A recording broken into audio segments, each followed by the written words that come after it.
Point है।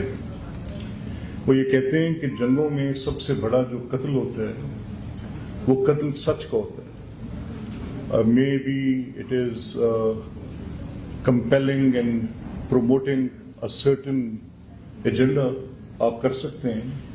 आप जिस मुल्क में बैठे हैं, अभी हमने उसकी रिसेंट एग्जाम्पल देखी हिंदुस्तान में कि हिंदुस्तान की मीडिया ने इस जंग को बढ़ाने में, इस जंग के अंदर फॉल्स रिपोर्टिंग करने में, इस जंग में फॉल्स रिपोर्टिंग करने में और रिपोर्टेडली हकाइक मस्क करके पेश करने में जिनका रियलिटी से कोई रिलेशन ही नहीं है, और ऐसी सूरत में भी वो करते रहे कि मुझे फैक्चुअली इनकरेक्ट रिपोर्टिंग एक खास सोच को, जैसे इसकी तारीख में एक मिसाल मिलती थी कि जब नाज़ी जर्मनी था तो वो जो the propaganda machine of Goebbels थी, उसके साथ ये तारीख में हमें ये सबक मिलता था कि वो अपनी उस नस्ली बर्तरी को प्रोपोगेट करते थे और उसके साथ झूठी खबरें जोड़ के अपनी झूठी फतूहात को प्रोपोगेट करते थे, अपनी जंगी सुपीरियरिटी को, अपनी जंगी बर्तरियों को झूठ की बुनियाद पर कायम करते थे। चेक में शिकस्त होती थी लेकिन कहते थे कि हम जीत गए। मशीन बड़ी इफेक्टिव थी। दुनिया में उस वक़्त ज़राए अबलाग की ये सूरत हाल नहीं थी जो आज है। आज के चैलेंजेस डिफरेंट हैं। आज के AI से रिलेटेड चैलेंजेस हैं, आज के डिजिटल मीडिया से रिलेटेड, सोशल प्लेटफॉर्म से related there are different challenges जो आपको एज जर्नलिस्ट और जो मीडिया का रोल जो प्ले करना है वो फेस कर रहे हैं। उसकी रेगुलेशन के भी इश्यूज हैं, whether it should be regulated और नॉट रेगुलेटेड, और या इसके अंदर फर्दर फैसिलिटेशन रिक्वायर्ड है, कैसे है। ये सारी बातों में भी दुनिया बहस में उलझी है।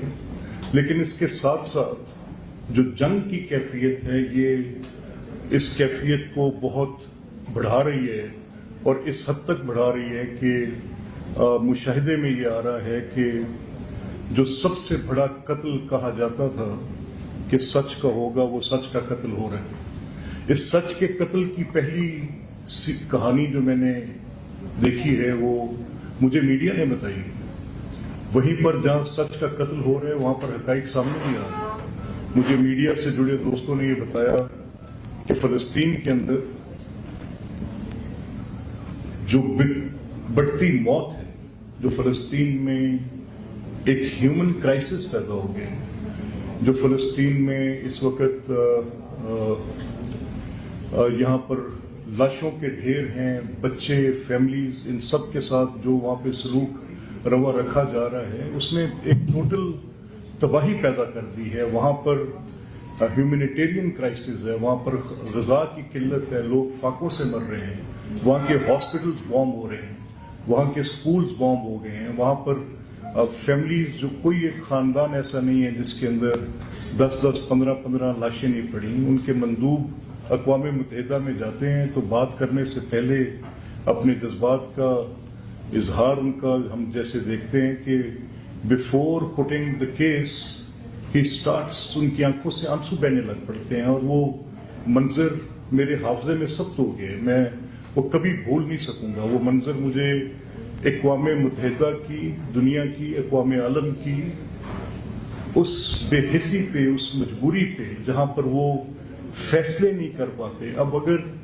ये किस्सा हमास के साथ जुड़ा है कि हमास ने दहशतगर्दी की है, तो क्या वहाँ पर जो इंसानियत का कत्ल हो रहा है उसका कोई हिसाब कहीं पर होगा?